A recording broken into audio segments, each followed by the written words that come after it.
과거의 12월 8일 부처님 성도 제1이어서 오늘 법문의 주제는 성도 제1을 맞이해서입니다. 이 주제는 우리가 스포츠계에서 이야기하는 고난도 법문입니다. 부처님의 성도에 대해서 말하려고 하면 부처님에 대해서 잘 알아야 되기 때문입니다. 부처님의 깨달음 곧 무상정각에 대해 정확한 이해가 있어야 됩니다. 부처님에 대해서 잘 안다는 것은 대단한 법위의 스님 아니면 할 수 없습니다. 여러분 꼭 스님 법문을 객관해서 냉철한 이성으로 들어주시고 판단해 주시길 바랍니다. 오늘 법문은 소위 견성 그리고 아라한의 깨달음에 대해서까지 비교 법문할 것입니다. 다른 종교의 깨달음에 대해선 다루지 않겠습니다. 여러분이나 나나 수많은 과거생의 죄도 짓고 악을 지어서 그러니까 나쁜 일도 하고 또 때로는 착한 일도 해서 언젠가는 지옥에 가서 살기도 했고 또 짐승으로도 살았고 가끔 천인, 하늘 천상에 가서 태어나기도 했고 그렇게 살아온 겁니다. 모든 3계의 붓다님들도 그랬습니다. 때로는 짐승이 되어 살기도 했고 지옥에 가 있었을 때도 있었고 천마가 되어서 마왕이 되어서 살기도 했고 그랬어요. 여러분이나 나나 많은 역정을 겪고 오늘까지 온 것입니다.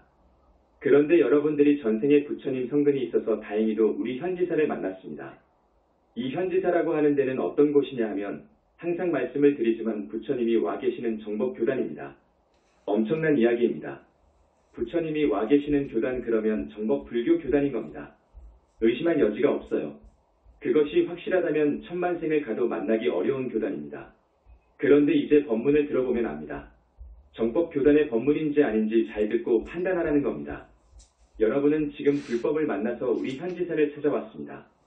여러분은 지금 착한 사람이 되어서 우리 스님들이 일러주는 수행법대로 수행을 잘하고 계십니다. 대단히 다행스럽고 다행스럽습니다. 이제는 여러분들이 결코 큰 죄를 지어서는 안 됩니다. 이제 이 이상 업을 지어서는 안 됩니다. 큰 죄가 뭐냐 하면 불효오역죄입니다. 1. 아버지 어머니 부모를 죽이고 3. 아라한 보살을 죽이고 또 4. 부처의 몸에서 피를 흘리게 한다든지 그 붓다의 가슴을 아프게 한다든지 또 5. 정법 불교의 화합생단 교단을 망가뜨리려고 드는 그런 몹쓸 짓은 오역죄에 해당합니다. 우리는 다 해도 그러한 죄를 지어서는 안 됩니다. 무간지옥에 떨어지기 때문입니다. 그 다음에 보다 무서운 것은 정법을 훼손하는 대망어죄입니다. 이것은 대단히 무섭습니다. 오늘 처음 오신 분들 이 말이 무슨 말인고 하실 거예요. 정법, 불법 내지 부처님은 곧 법이시거든요. 그래서 부처님을 모독하고 법을 능멸하는 짓 이겁니다. 정법을 훼손하는 대망어죄를 지으면 안 됩니다. 이 큰 죄만은 지어서는 절대 안 됩니다. 그러면 무간지옥, 극무간지옥으로 갑니다. 이것은 분명합니다. 이것은 협박하는 말도 아니고 방편으로 하는 말도 아닙니다. 불교에서 사후세계, 극락, 천상을 이야기하는 것은 다 선한 사람이 되라고 하는 방편의 말이다 이렇게 이야기하는데 절대 아닙니다. 그것이야말로 법을 능멸하는 말입니다. 그것은 뭘 모르고 하는 말입니다. 우리는 악하고 불건전한 생각을 놔버려야 됩니다. 곧 탐진치만의 사견의 마음을 놔버려야 됩니다. 그리해서 날마다 여러분이 경전을 읽고 염불하지요. 진짜 경전을 읽고 진짜 염불하게 되면 마음이 청정해지고 순수해집니다. 그 오염되고 물든 마음이 다 걸러지고 씻겨져서 깨끗해집니다. 그리고 고요해집니다. 그런 마음으로 최소한 5계십선을 지켜야 됩니다. 착한 사람 되어 착하게 살아야 합니다. 계율을 지켜야 됩니다. 큰 스승을 만나서 수행을 잘하면 선정에 들어갑니다.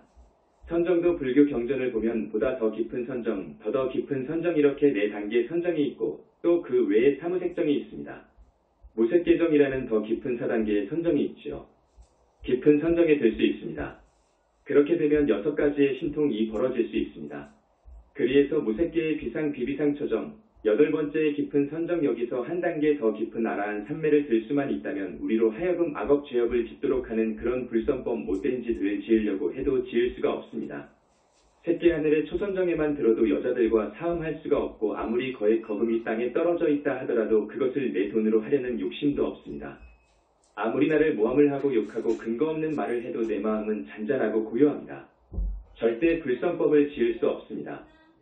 그렇게 선정에 들어가는 겁니다. 그렇게 9단계의 선정을 마치면 이제 사성제의 도리와 우주의 이법, 염기법을 깨칩니다.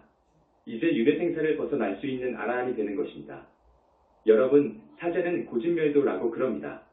고성제, 집성제, 멸성제, 도성제를 사성제라고 합니다. 줄여서 사제라고도 합니다. 고성제를 말씀드리겠습니다. 그것은 인생은 고통이다 그럽니다. 인생만 고가 아닌 거예요. 법화경에서는 3계가 무한하다, 3계가 편치 않다 그럽니다. 왜냐하면 3계의 그 복락 행복 즐거움은 오래가지 못해서 무상합니다. 그 복락을 다 누리면 사막도나 인간으로 떨어집니다. 그러기 때문에 3계가 무한하다는 것입니다. 3계가 다고 중생의 삶이 곧 고통 아닌 게 없습니다. 여러분, 삶을 살아가는 데 있어서 고통스럽지요. 이 생은 곧고라고 하는 이 말은 정말 진리다 그겁니다. 그것이 고성제입니다. 그 다음 집성제라고 하는 것은 집은 번뇌를 말하는데 그러면 그 고통이 어디서 오느냐는 겁니다. 우리가 고통, 괴로움 속에서 사는데 바로 이 고통 고의 원인, 이 고통을 받고 사는 그 원인은 어디서 오느냐? 탐욕과 집착 곧 가래가 고의 원인이라 봅니다. 그래서 고의 발생을 집성제라고 그럽니다. 그래서 여러분께 욕심을 놔버려라, 탐욕과 집착을 놔버려라 하는 겁니다. 탐욕과 집착, 그 고의 원인을 놔버려서 제거되면 멸제가 됩니다. 멸성제라고 그럽니다. 곧 니르바나라고 그럽니다. 그런 번뇌, 탐욕과 집착 등을 완전히 놔버려서 미혹과 번뇌가 모두 없어져 버리면 우리는 열반의 세계에 든다. 열반을 맛본다는 것이 불교의 이상인 겁니다. 그러면 이 멸제, 멸성제에 들기 위해서는 어떻게 해야 되냐? 도성제라고 그럽니다.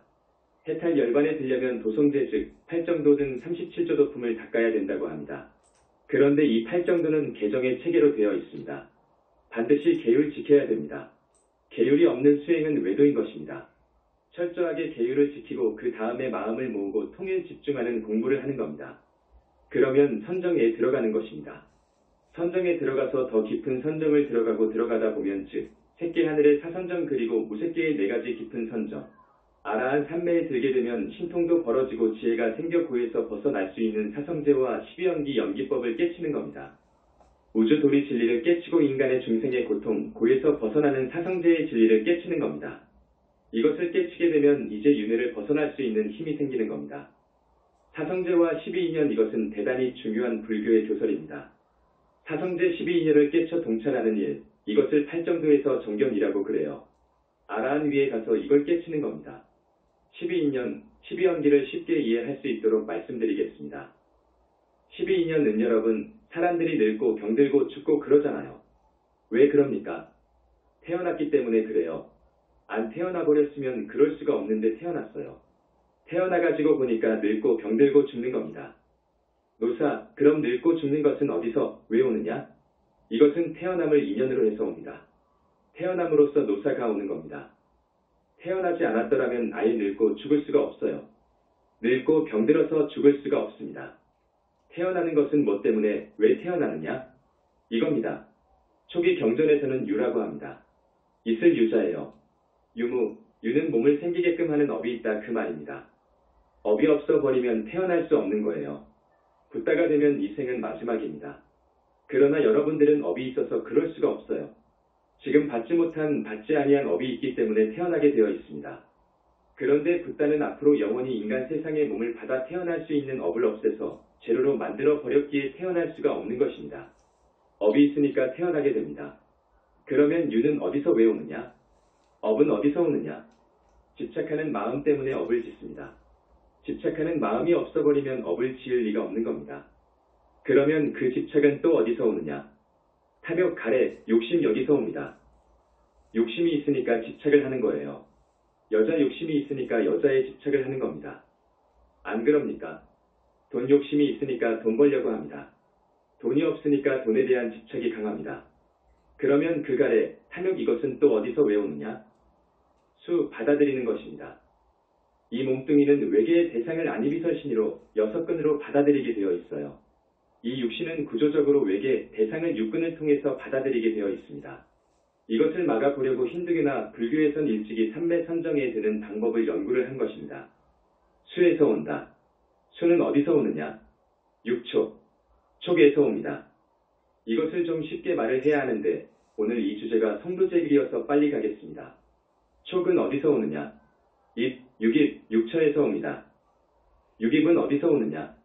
명색에서 옵니다. 사람은 정신하고 육신이 합해져 가지고 인간 구실을 하잖아요. 정신이 나가버리면 안 되잖아요.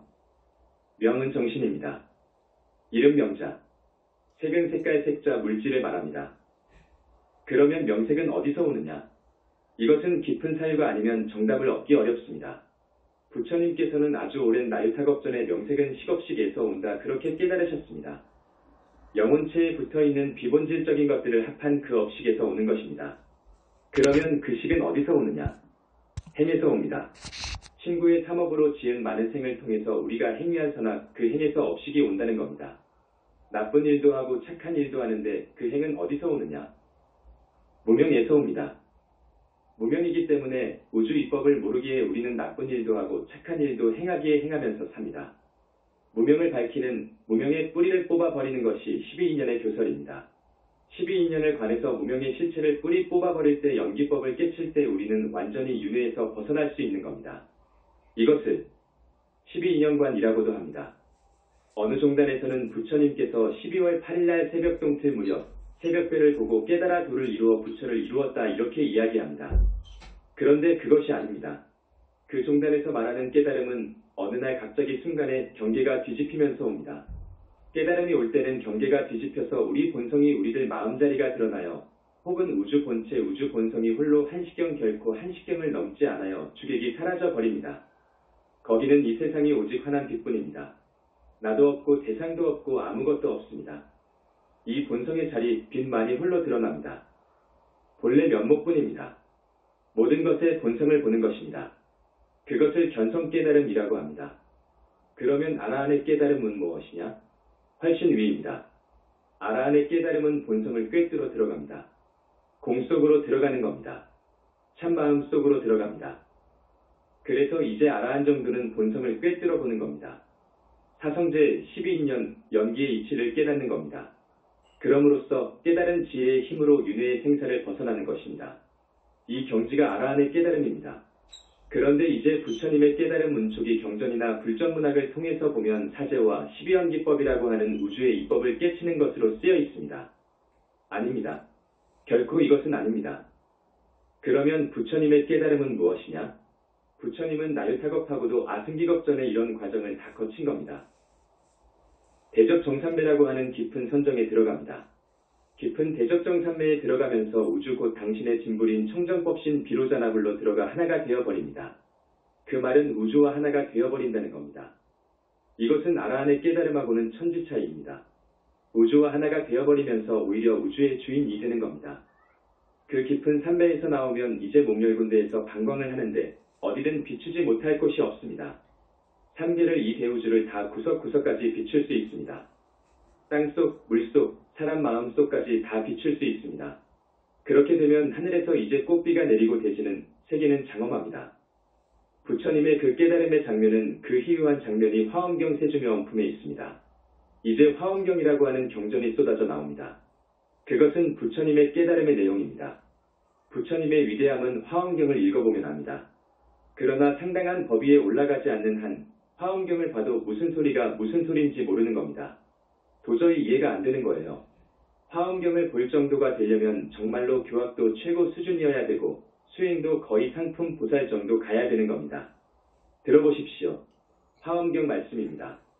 부처님께서 처음으로 깨달음을 이루셨을 때 대지는 청정해지고 갖가지 보화와 꽃으로 장식되었으며 아름다운 향기가 넘쳐 흘렀다. 또 화화는 부처님 주위를 둘러싸고 있었으며 그 위에 금, 은유리, 수정산호, 만호 등의 진귀한 보석들이 뿌려졌다. 그리고 수많은 나무들은 잎과 가지에서 빛을 발하면서 빛나고 있었다. 그때 부처님께서는 과거, 현재, 미래의 진리가 모두 평등함을 깨달았고 그 지혜의 광명은 모든 사람의 몸속까지 비추었으며 미묘한 깨달음의 음성은 세계의 끝까지 들렸다. 그것은 마치 허공을 질러 가듯이 아무런 장애도 받지 않았다. 이 장엄한 부처님의 깨달음은 도저히 생각할 수도 측량할 수 없는 이 광경. 선불교에서 이야기하는 깨달음 수준하고 하늘 땅 차이 아닙니까? 아라한하고도 하늘 땅 차이인 겁니다.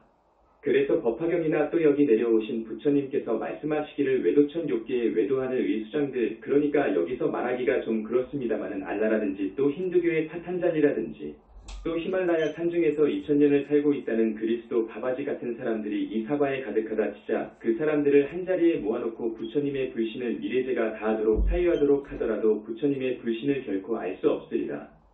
자신만만하게 그렇게 말씀하십니다. 이것이 얼마나 엄청난 이야기입니까? 알아듣겠습니까? 미래제가 다하더라도 그들은 붓다 될 수가 없습니다.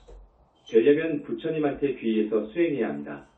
그렇지 않고는 미래세가 다 하도록 그들 수백 천만 명이 한자리에 앉아서 사유한다 하더라도 부처님의 산밀, 부처님의 지혜를 절대로 알 수 없으리라 그겁니다. 그런데 이 화엄경이나 법화경을 방편설 소설, 픽션이라고 하니 대단히 슬픈 일입니다. 그런데 그것이 아닙니다. 이것은 대망화입니다. 이렇게 표현한 것도 부족하다고 우리 부처님의 위신력 위상을 힘주어서 이야기한 데가 현지사입니다. 부처님의 그 무상정각 내용을 조금 이야기했는데 부처님은 그만큼 위대하고 희유한 분이시라는 것을 아십시오. 그래서 어느 종단에서 부처님은 새벽별을 보고 깨친 분이다 하고 말하는 것은 부처님도 우주 본성을 깨달으신 분에 불과하니 우리와 똑같다는 말을 하고 싶어서 하는 말입니다.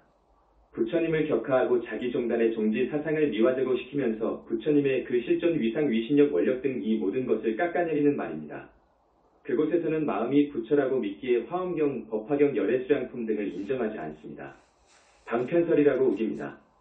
다시 분명히 해둡니다. 부처님의 깨달음은 우주와 하나가 된 청정법신 비로자나불이 되어버린 겁니다.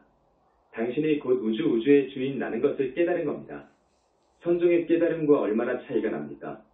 앞에서 설명드렸듯 선종의 깨달음과 아라한의 깨달음은 또 차이가 납니다. 정법교단인 현지사에서는 본성이 청정무구하고 허공 같은 것을 깨달아서 알았으면 우주의 이법을 좀 알았으면 이제 무르대하라한 보살 뿌따 되는 공부를 해라 그럽니다. 팔정도 법으로 스승을 만나 공부하라. 그렇지 않으면 그것은 외도의 깨달음일 뿐 윤회에서 벗어날 수 없다. 윤회에서 벗어나려면 깊은 선정의 힘이 아니고는 안 된다. 그럽니다. 선의 깨달음은 선정이 오지 않습니다. 선의 깨달음으로는 선정에 들 수 없습니다. 그리고 선의 깨달음은 닭업생으로 내려오면서 지은 죄업장이 소멸될 리가 없습니다. 업장 소멸도 안 되는데 어떻게 해서 윤회에서 벗어납니까? 마땅히 부처님께 철저히 귀의해서 부처님 법대로 수행해야 하는 겁니다. 우리 현지사 신도분들, 스님이 여러분들께 선정에 드는 공부하시오 그러는 것이 아닙니다. 여러분은 지금 부처님을 믿는 정법 교단에 오셨습니다. 많은 과거생의 수행도 많이 하고 성근 공덕이 있어서 이 교단을 만난 겁니다. 우리나라 인구 5천만 명 중에 지금 1,500명 정도 오신 여러분들은 정말 선택된 분들이라고 알아야 합니다. 그러므로 여러분들은 착한 사람이 되어서 과거를 참회하고 공부 잘해서 이제 앞으로는 사막도에 안 가야 하지 않습니까? 그러려면 우선 큰 죄란 것이 뭔가를 알아야 합니다. 무엇이 지옥, 무간극무간 지옥에 갈 죄인가? 짐승 몸을 받고 악귀계에 떨어지는 이유가 뭔가를 알아야 됩니다. 여러분이 지금까지 지은 죄업장은 태산만 하니까 이것을 소멸하는 교단을 찾아야 되는 겁니다. 업장 소멸시켜줄 수 있는 종단. 그것은 부처님이 와 계시는 종단뿐입니다. 부처님만이 업장을 소멸해 줄 수 있습니다. 부처님께서 당신의 불신을 만들고 업장을 소멸하는 등 그 큰 힘은 무량광이라고 하는 그 빛 광명에서 나오는 겁니다. 부처님은 이것을 최초로 발명하셔서 당신의 불신을 만드신 분입니다. 부처님 이후 붓다 보살들은 전부 부처님께서 만드신 작품이라고 해도 과언이 아닙니다. 여기는 타령문입니다. 자력을 기반으로 하는 타령문의 교단입니다. 수행의 문은 두 가지로 자력문과 타령문이 있습니다. 자력문으로는 윤회에서 벗어나기란 정말로 어렵습니다. 100년에 하나 둘 나올 겁니다. 그러나 타령문 우리 부처님이 와 계신 이 교단, 타령문이라고 해서 무조건 복을 주고 삼매로 이끌어서 아라한을 보살을 만드는 것이 아닙니다. 성근공덕이 있어야 됩니다. 그러면 전지만능 자제하시기 때문에 그 사람 업장을 씻고 씻어주셔서 보살로 만들어 놓는 겁니다. 그런 데는 여기밖에 없습니다. 그러니까 오늘 처음 오신 우리 신도분들, 일단 저번 시간에 말씀했습니다. 참회하라고요. 철저한 참회를 해야 합니다. 참회라는 것은 반성한다 그겁니다. 과거생에 지은 죄도 모르는데 어떻게 반성하느냐. 금생에 와서 자기가 저지른 짓, 나쁜 짓 생각나죠? 생각나는 겁니다. 그것을 철저히 반성하는 겁니다. 두 번 다시 내가 그런 업을 안 짓는다. 스스로 맹세해야 됩니다. 그래서 스님이 100일을 두고 공부 끝나면 매일 참회문을 쓰라고 했습니다. 그렇게 하시면 진짜 참사람이 됩니다. 정말 착한 사람이 되는 겁니다. 자기의 단점만을 골라서 불식하는 그런 착한 사람이 되는 겁니다. 남의 단점 보려고도 않는 겁니다. 그래서 참 사람이 되어야 합니다. 참회하며 착한 사람이 되려면 최소한도로 5계십선을 지켜야 됩니다. 그렇게 되면 지옥 악귀 축생에 떨어질 업을 지을 수가 없는 겁니다. 그러니까 5계십선이라도 지키면 아주 공부가 쉽습니다. 부처님 경전을 읽어야 됩니다. 우리 석가모니 부처님 공부라고 하면 금강경 읽는 것으로부터 시작해요. 금강경을 읽고 부처님 다라니를 하고 자기 눈높이 벽에다가 점 하나를 찍는데 초심자들은 점을 이렇게 그려놔도 좋지만 공부를 많이 하게 되면은 마음으로 점을 찍는 것이니까 그것은 상관없습니다. 그렇게 딱 찍어가지고 두 눈으로 그 점을 향해서 고정시키고 두 눈을 한 점에다가 깜빡거리지도 않고 석가모니불 하면서 동시에 이 생각듯 영혼체 자기 주인공로 하여금 금강반야바라밀 하도록 해야 됩니다. 이것이 어렵습니다. 다른 연불종에서 하는 연불하고 완전히 틀립니다. 처음에는 이것이 안 됩니다. 6개월 1년 가도 될뚱말뚱해요. 그러나 내가 진짜 연불 공부를 해야 되겠다 그렇게 생각을 한 사람은 아주 용맹정진하다 보면 됩니다. 입으로는 석가모니불, 뜻으로는 금강반야바라밀이 됩니다. 그러면서 뚫고 들어가는 겁니다. 쭉 참 마음속으로 들어가는 겁니다. 그러면 선정에 들어가는 겁니다. 이 공부가 어렵기 때문에 내가 안 시켰습니다. 그저 낭낭하게 석가모니불 30분 1시간 연불을 해라 그랬습니다. 그렇게만 해도 됩니다. 연불하면서 무아행을 할 줄 알아야 합니다. 내 생각, 이 몸뚱이는 나도 내 것이 아니기 때문에 온갖 유혹에 안 속아야 됩니다. 내가 아니기 때문에 이놈 내 생각과 몸뚱이한테 집착, 애착을 하지 마라 그겁니다. 그러면서 착한 일은 다 하는 것을 무아의 보살행이라고 그럽니다. 보살행을 어떻게 하느냐? 보살행은 지혜와 연민이 있어야 합니다. 지혜와 연민이 없는 보살행은 보살행이 아닙니다. 팔정도와 육바라밀은 지혜와 연민을 생기게끔 합니다. 이거 이기심 없는 나라는 생각을 비우는 게 지혜입니다. 지혜와 연민으로 보살행하라 이겁니다. 내 앞에 불쌍한 이가 있으면 연민하는 마음 때문에 살펴주지요. 또 영적으로 모든 중생들을 볼 때 그들이 죽으면 틀림없이 90%가량 사막도로 갑니다. 귀신 무주고원도 되고요. 단 1% 정도가 육하늘에 간다고 보면 맞습니다. 그러니까 내가 이 불쌍한 세상 사람들을 영적으로 구원을 해야 되겠다는 보살의 마음, 중요합니다. 영혼체가 진짜 생명입니다. 그 진짜 생명체를 살려줘야 되겠는데 내가 지금 현재 아는 것도 수행도 얼마 안 돼서 이 덕과 학문이 갖추지 못했다고 생각되시거든 현지사로 데리고 와서 법문을 듣도록 인도해 주십시오. 많이 포기하면 대단한 공덕인 겁니다. 그 많은 사람들이 나 때문에 사막도에 안 가게끔 했다면 큰 공덕을 짓는 겁니다.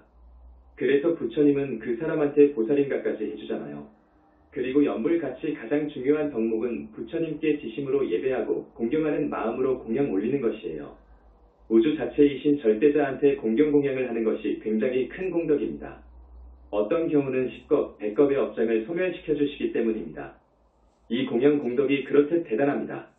그리고 부탁 말씀이 있는데 여러분 오늘 처음 오신 분들 빚지고 살지 마세요. 공것이라고 마구 먹으면 큰일 납니다. 공것이 없는 겁니다. 세상에는 빚졌으면 갚아야 되는데 갚으려면 고달파요. 그리고 어떤 누구와도 척짓고 살지 마세요. 원수원결 짓지 말라, 원한 사지 말라 그 말입니다. 이것은 대단히 중요한 가르침입니다. 그리고 여러분들이 죽어 명부에 들어가면 열시왕이 반드시 묻는 것이 있습니다. 너는 한평생 중생에게 어떤 이익된 일을 하며 살았느냐? 고 물을 겁니다. 여러분, 저녁 주무시기 전에 가슴에 손을 얹고 생각해보세요. 나는 지금까지 살면서 이 많은 불쌍한 사람들을 위해서 무슨 일을 했는가? 한번 생각해보세요. 대단히 중요한 이야기입니다. 이것이 보살행입니다. 보살행을 했느냐 안 했느냐 그 말입니다. 아까 말씀드렸듯이 보살행을 지혜와 연민으로 하는 겁니다. 지혜와 연민 없이 하면 안 돼요. 나라는 생각 없는 그런 자세로 해야 됩니다. 2년 전부터 법문 녹취한 것을 내가 직접 다듬어서 녹취한 걸 받아보기를 희망한 120여 명의 불자들에게 메일로 보내주고 있습니다. 앞으로 녹취본을 받아보기를 원하는 분들은 성지 스님에게 메일 주소와 전화번호를 알려주십시오. 끝으로 한 말씀 첨가하고자 합니다. 경에서는 3세열의 일치동이라고 합니다. 쉽게 말하면 부처님과 붓다끼리는 빛으로 상속이 되어 있다 그겁니다. 빛으로 모두 상속이 되어 있기 때문에 붓다끼리는 한 티끌 한 생각이 같습니다. 어떤 붓다를 위해서 정말로 공경예배, 공양했다면 그 공덕은 한이 없는 겁니다. 3개의 붓다들한테 그렇게 했으니까요. 반대로 그 붓다의 진실 아닌 것을 허물로 만들어가지고 모두 능멸하면 그것은 극무간지옥 가는 겁니다. 붓다가 우주 주인입니다. 그런 붓다와 그리고 그 정법교단을 위해 준 만큼 큰 공덕을 받는 겁니다. 반대로 그 교단을 정말로 망가뜨리려고 몹쓸 짓을 하는 그 죄는 큰 겁니다. 이 말씀 드리고 나는 여러분들이 참 사람이 되어서 진짜 부처님 제자가 되길 바랍니다. 부처님은 살아계십니다. 불과 이루신 지는 법화경 열애수량품에 나와 있습니다. 부처님께는 아주 오랜 겁전, 우수겁전, 무량겁전, 나유타 승기겁 전에 불과 이루신 분입니다. 불과를 이루게 되면 우주의 본체를 흡수해서 그 본체와 하나가 되어버립니다. 영원한 불생불멸로 그 본체와 우주와 하나가 되어버리기에 주인이 되는 겁니다. 우리 현지사만이 2600년 만에 부처님 계심을 확실히 아는 종단입니다. 부처님을 분명히 압니다. 우리 교단을 우리 태사부님을 있는 그대로 보십시오. 붓다이십니다. 한마디라도 그 분께 누가 되면 큰일 납니다. 네, 가끔 이야기하지만 우리 교단을 사랑해 주십시오. 아셨죠? 전번에 말씀드렸듯이 이 깨달음이란 것은 알에서 갓 깨어난 병아리, 어머니 뱃속에서 막 태어난 아기 수준입니다. 자기들은 화련대오 했다지만 불보살이 필요하고 어미닭이 필요한 겁니다. 네, 가끔 하도 소중해서 현혹당하지 마시라고 이런 말씀 드립니다. 여러분들이 지금 정법을 이렇게 어찌어찌 하다가 맹구목 비유처럼 만났습니다. 스님이 이 법상에 나와서 거짓말을 조금이라도 하겠습니까? 나는 특히 태어난 이후로 욕 거짓말 못했습니다. 더더구나 스님 된 이후로는 입으로 짓는 4가지 업을 경계했습니다. 뜻으로 짓는 3가지 업 탐진치, 몸뚱이로 짓는 3가지 업 살생 투도 사함. 이것을 십선이라고 하죠. 이것을 지킨 사람입니다. 그리고 부처님께서 겁에 하나 당신 아들을 내려고 하는데 다겁생, 적어도 몇만 겁 전까지를 봅니다. 성적표를 전부 봐가지고 낙점한 겁니다. 이 다음에 이 사람 수기를 줘서 부처를 만드는 겁니다. 아무나 안 주는 겁니다. 이 삼천대천 세계의 중생이 얼마나 많은 줄 압니까? 이 지구상에도 70억입니다. 지옥 악귀 축생하는 다른 3계 중생들 이것 헤아릴 수가 없는 겁니다. 그 중에서 겁에 하나 한 사람 낙점하는 겁니다. 그런 사람을 불과 이룬 한 분의 붓다를 마땅히 공경해야 합니다. 우리 부처님은 하나의 붓다를 3계의 중생하고도 안 바꾼다고 그럽니다. 삼천대천 세계의 중생하고 불과 이룬 한 분하고 안 바꾼다는 그런 가치를 여러분들은 알아주십시오.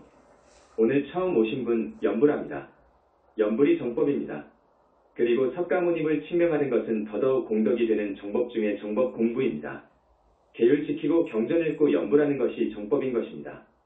부처님 인멸 이후 지금까지 보살 붓다까지 되는 정법 수행법이 없었습니다.